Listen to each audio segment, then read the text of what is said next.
A land with many names and many dreams. A promise for some, a tragedy for others. This is the story of how one country was born and how the world is still feeling its birth. Come listen to a journey of land, loss, and hope. Chapter 1.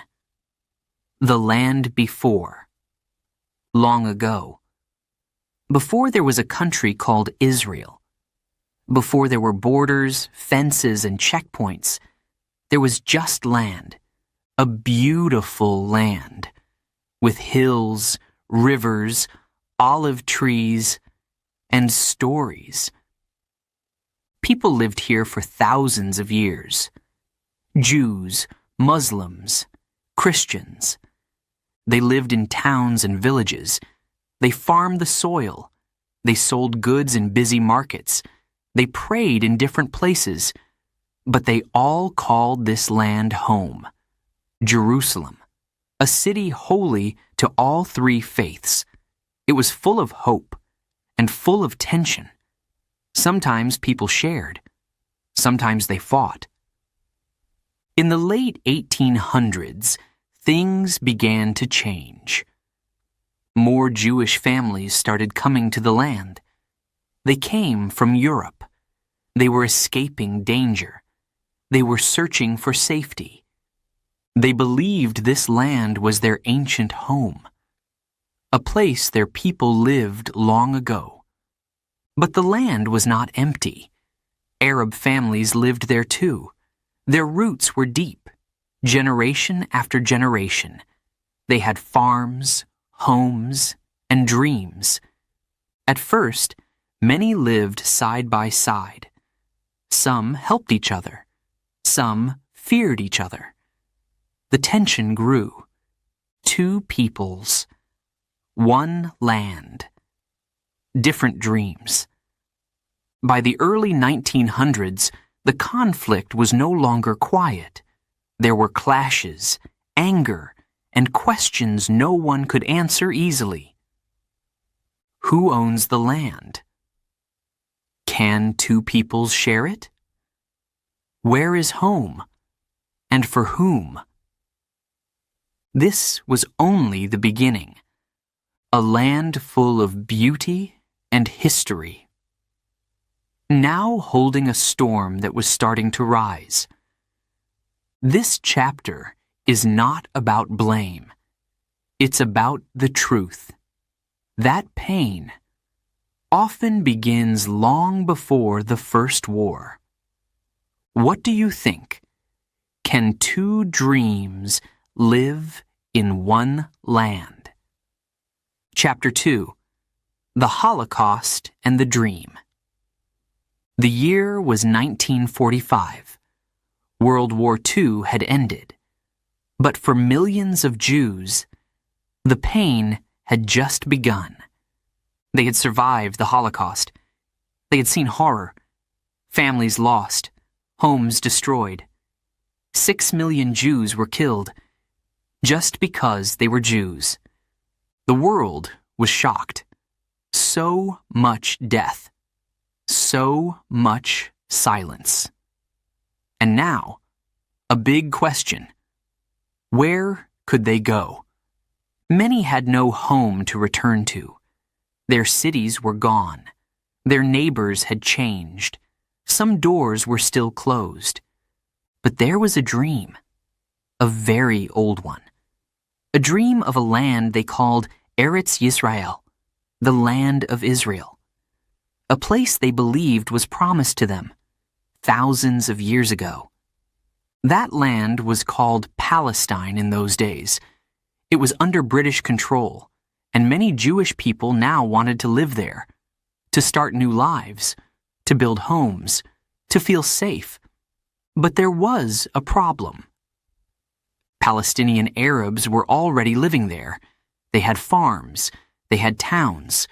They also had history and memories of the land, and they were afraid of becoming strangers in their own home, The British tried to keep peace, but it was hard.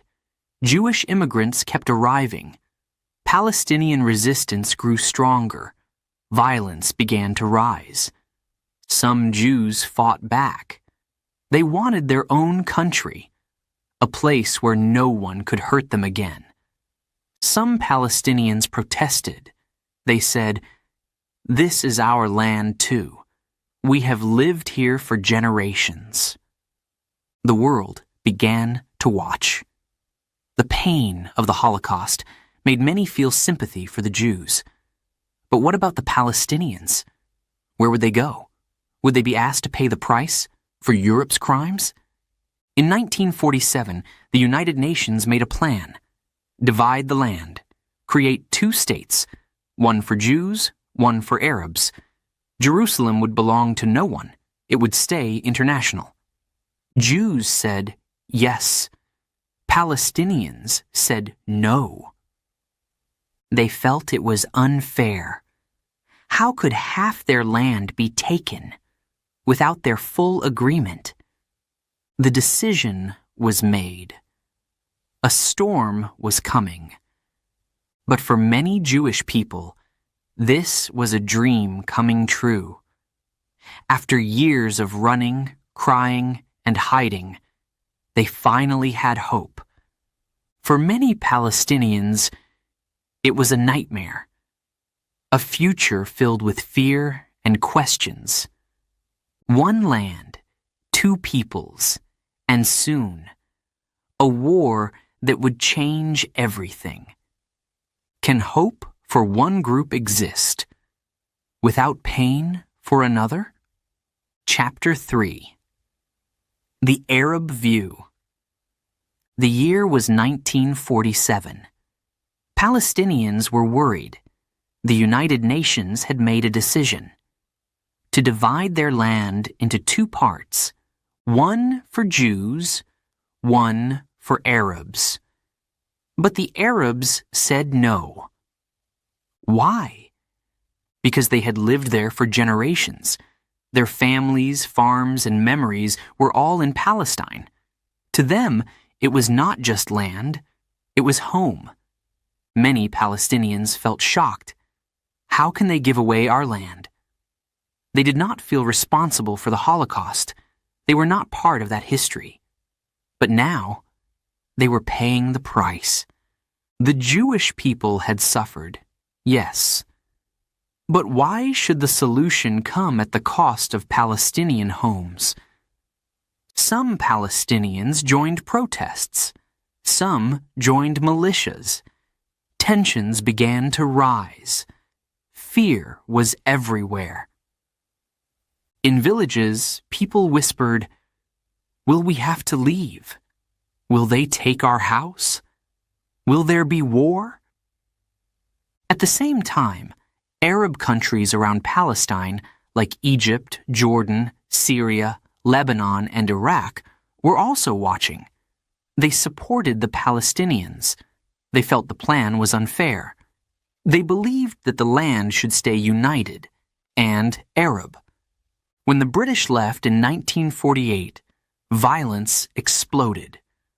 Fighting began between Jews and Arabs, and soon, Arab armies entered Palestine. It became a war. Many Palestinians ran from their towns and villages. Some were told to leave for safety. Others were forced out. They thought they would return soon, but most never did. They became refugees, in tents, in camps, in foreign lands. It was the beginning of a long, painful story, of a people without a state, without a flag, without a home. They called it Nakba, the catastrophe, because to them, it was not just the birth of Israel. It was the loss of everything. Until today, many Palestinian families still carry the keys to their old homes, hoping, dreaming, that one day they might return. They don't just see a political map. They see trees they planted, schools they built, streets where they played as children. For Palestinians, 1948 was not a beginning. It was an ending, and a question that still hurts. Can justice for one people come without justice for the other? Chapter 4. Britain's Role. In the early 1900s, the land of Palestine was under British control.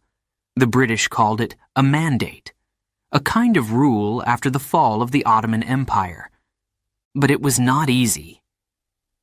2 promises had been made, and both could not live together. In 1917, Britain made the Balfour Declaration.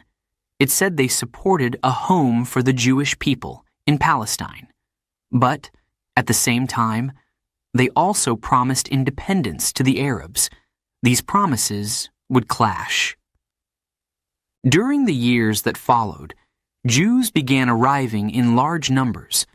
Many came from Europe, escaping danger, dreaming of a homeland. But the Arab population was growing angry. They felt their land was changing too fast, without their choice. Protests turned into violence. And Britain?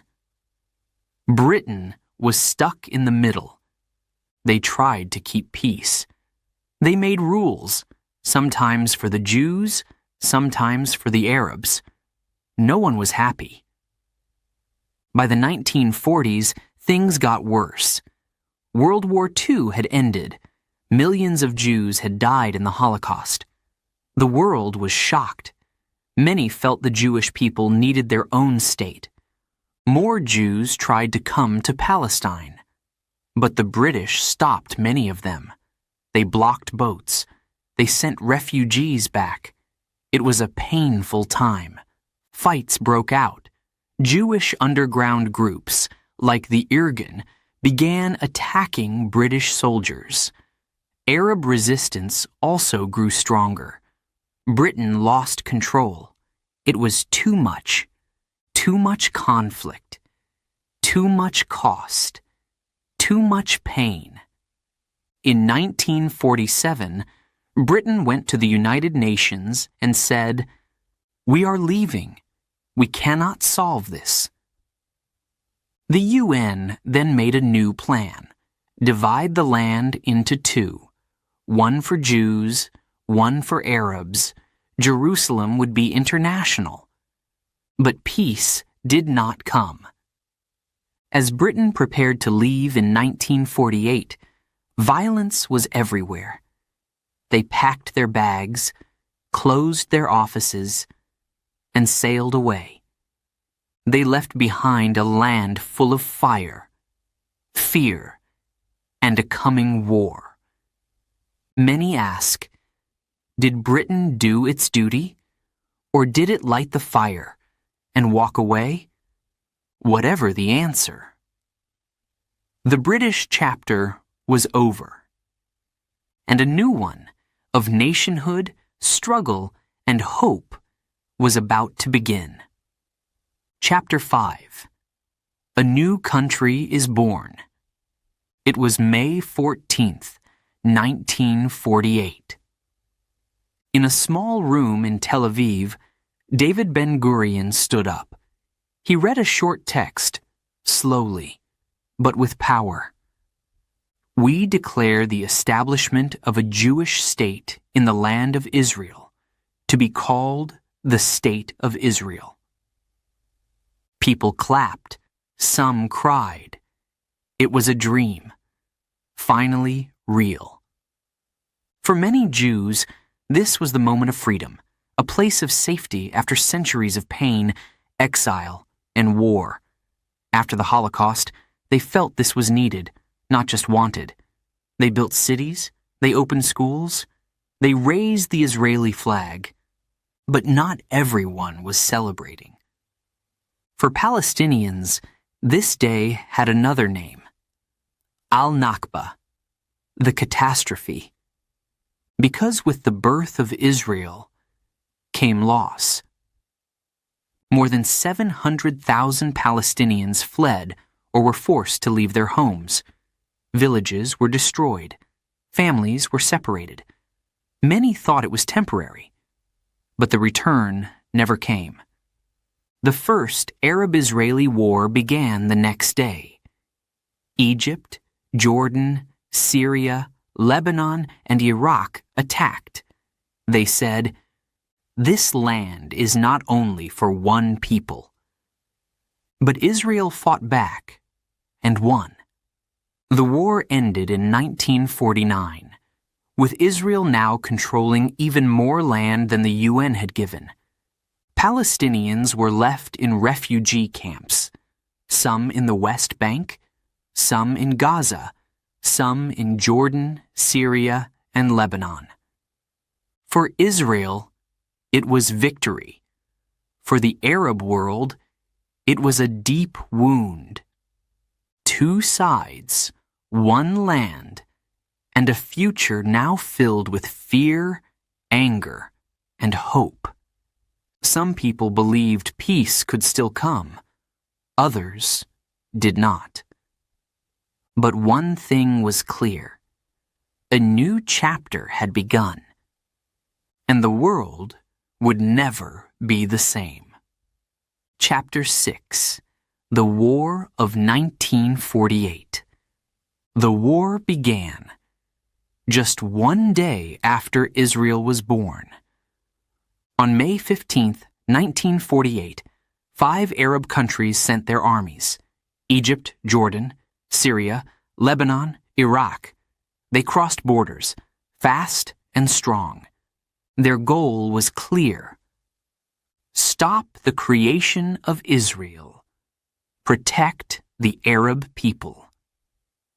In cities and villages, fear grew. Fighting spread everywhere. Jerusalem was divided. Haifa, Jaffa, Acre, all became battlegrounds. Jewish forces, now the Israel Defense Forces, IDF, fought back.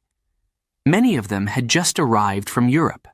Some had no army training, only the memory of war and loss. Palestinians were caught in the middle.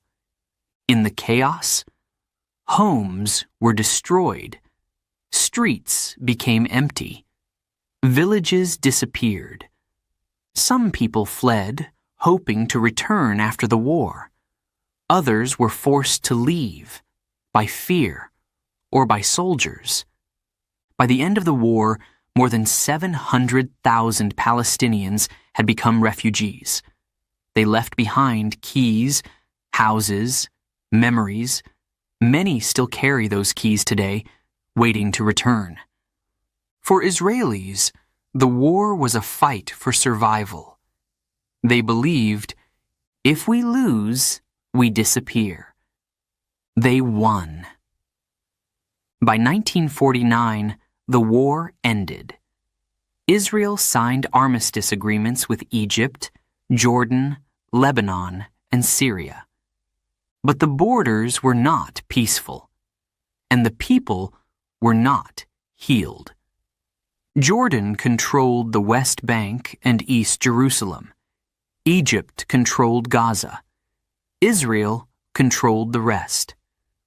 Palestinians had no state, no voice, no home to return to. The Arab world called it injustice. Israel called it defense. Two truths, living side by side. The war left deep scars on both sides, scars still felt today. What would you do if war took away your home? Would you fight or forgive? Chapter 7. Refugees and Memory. The war ended, but the pain did not. Across the Middle East, tents appeared. In Lebanon, Jordan, Syria, and Gaza, families from Palestine, now called refugees.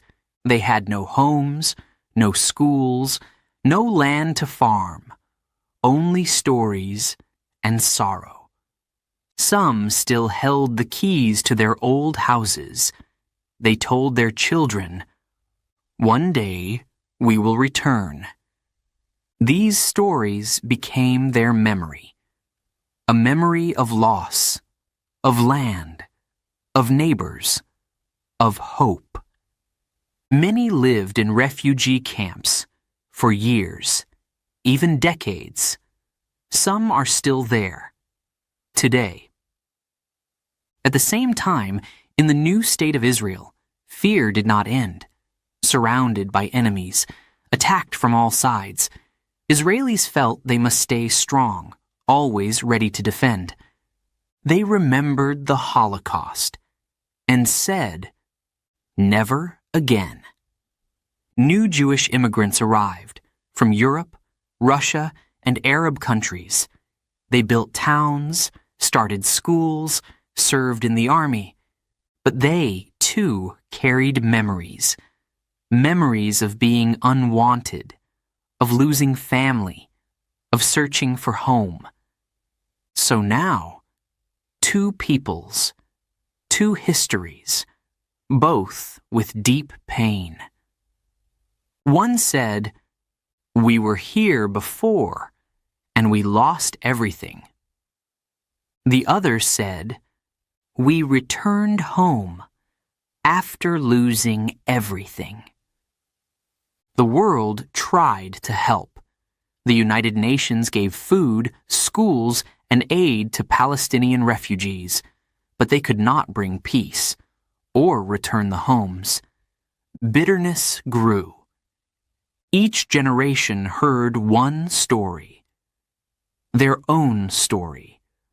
Walls of pain became walls of silence, and silence became anger.